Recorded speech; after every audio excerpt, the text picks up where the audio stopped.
நாராயணா அகிலகுரு பகவன் நமஸ்தே.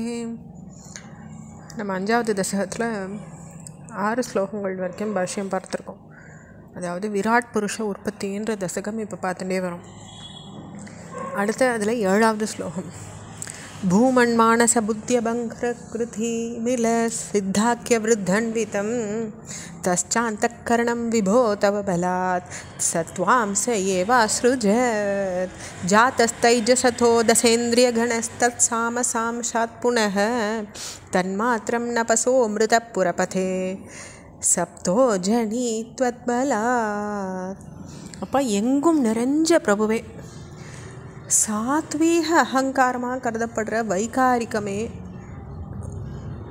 மனசு, புத்தி, அகங்காரம் இவற்றினோடு கூடிய சித்தம்ன்ற விருத்தியோட அந்த கரணத்தை சிருஷ்டிச்சுது. அதாவது மிலம் சித்தாக்கிய விருத்தன்விதம் தச்சாந்த கரணம் விபோ தவபலாத் சத்வாம்ச ஏவாஸ்ருச்சத். அதாவது சாத்வீகமாக அது இருக்கிறச்சே அது ராஜச அகங்காரம் அடையாமல் இருக்கும் பொழுது அது அந்த கரணத்தை பார்த்தது. ராஜச அகங்காரமாக தைஜசத்துலேருந்து 10 இந்திரிய கூட்டங்கள் உண்டாருது. மேலும் தாமச அகங்காரத்துலேருந்து குருவாயூரப்பா உம்முடைய ஏவுதல்னால ஆகாயத்தினுடைய தன்மாத்திரையான சூக்ஷ்ம சப்தம் உண்டாயிற்று அப்படின்னுட்டு அந்த தன்மாத்திரைகள் உண்டானதை சொல்கிறார் பட்டர். அடுத்த ஸ்லோகம். சப்தாத் வியோம ததர்ஜித விபோ ஸ்பர்சம் ததோ மாருதம் தஸ்மாத் ரூபமதோ மகோதசரசம் தோயம் ச கந்தம் மஹீம் ஏவம் மாதவ பூர்வகலனாத் ஆத்யாத்ய தர்மான்விதன் பூதக்ராமம் இமம் த்வமேவ பகவன் பிராகாசயஸ்தாமசாத். அப்பா, சப்த தன்மாத்திரை, அதாவது 7 தன்மாத்திரையிலேருந்து ஆகாசத்தை நீங்கள் சிருஷ்டிச்சிங்க. அதுலேருந்து வாயு தன்மார்த்தையான ஸ்பிரசம், அதிலிருந்து வாயுவிலேருந்து ரூபம், அதிலிருந்து அக்னி உண்டாச்சு, அக்னியிலேருந்து ரசம் உண்டாச்சு, அதிலேருந்து ஜலம், அதிலிருந்து கந்தம், அதிலிருந்து பிருத்திவி, அதாவது ஆகாசம். இப்படி மாதவா முந்தி உண்டானவையற்றின் தொடர்பினால் அவ்வவற்றின் குணங்களோடு கூடின இந்த பஞ்சபூத தொகுதியை நீர் தாமச அகங்காரத்துலேருந்து தோற்றுவித்தீங்க அப்படின்னுட்டு பட்டர் சொல்கிறார். அடுத்த ஸ்லோகம்.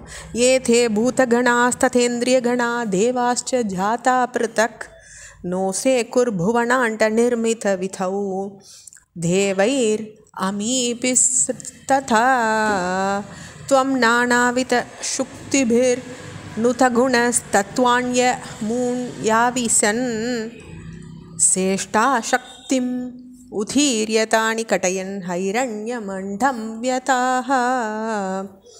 அப்பா, இந்த பூதகணங்கள் இருக்கே, அப்படியே இந்திரிய கூட்டமும் உண்டாச்சு, அபிமான தேவதைகளும் தனித்தனியாக உண்டாச்சு.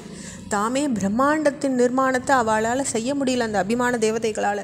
அப்போ இந்த தேவதைகளால் பலவித சுக்திகள்னால் துதிக்கப்பட்ட குணங்களுடைய நீவீர் இந்த மகத் முதலிய தத்துவங்களை பிரவேசித்து கிரியாசக்தி, அதாவது செய்யறதுக்கூடிய சக்தியை கொடுத்து அவற்றை ஒன்று சேர்த்து ஸ்வர்ணமயமான பிரம்மாண்டத்தை தோற்றுவிச்சிருக்கீர் அப்படின்னுட்டு அந்த எப்படி காரியமாகவும் சுவாமி தான் இருக்கார், காரணமாகவும் சுவாமி தான் இருக்கார்.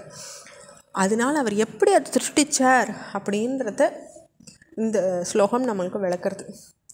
அண்டம் தத்கலு பூர்வ சிருஷ்ட சலிலே அதிஷ்டத் சஹஸ்ரம் சமாஹா நிர்பிந்தன் அக்ருதா சதுர்தச ஜகத் ரூபம் விராட் டாஹ்வயம் சாஹஸ்ரைகரபாத மூர்த்த நிவஹைர் நிசேஷ ஜீவாத்மகோ நிர்பாதோசி மிருத்புராதிபசமாம் த்ரையாஸ்வ சர்வாமயாத். அப்படி அந்த பிரம்மாண்டம் முந்திய திருஷ்டிக்கப்பட்டிருந்த ஜலத்தில் 1000 வருஷம் இருந்தது இந்த பிரம்மாண்டம். நீர் அதை பிளர்ந்து 14 புவன வடிவான விராட் ரூபத்தை தோற்றுவிச்சிங்க. ஆயிரக்கணக்கான கை, கால், தலை இவற்றினுடைய சமஸ்த ஜீவஸ்வரூபியாக விராட் ரூபத்தில் நீர் தான் பிரகாசிச்சிங்க. அப்படிப்பட்ட நீர் எல்லா நோய்களினின்றும் என்னை காத்தருளும் அப்படின்னுட்டு பட்டர் குருவாயூரப்பனை வேண்டிக்கிறார். ஓம் ஸ்ரீ அனந்தாயினே நமஹா. இதோடு நம்ம 5 தசகங்கள் பூர்த்தி பண்ணிக்கிறோம்.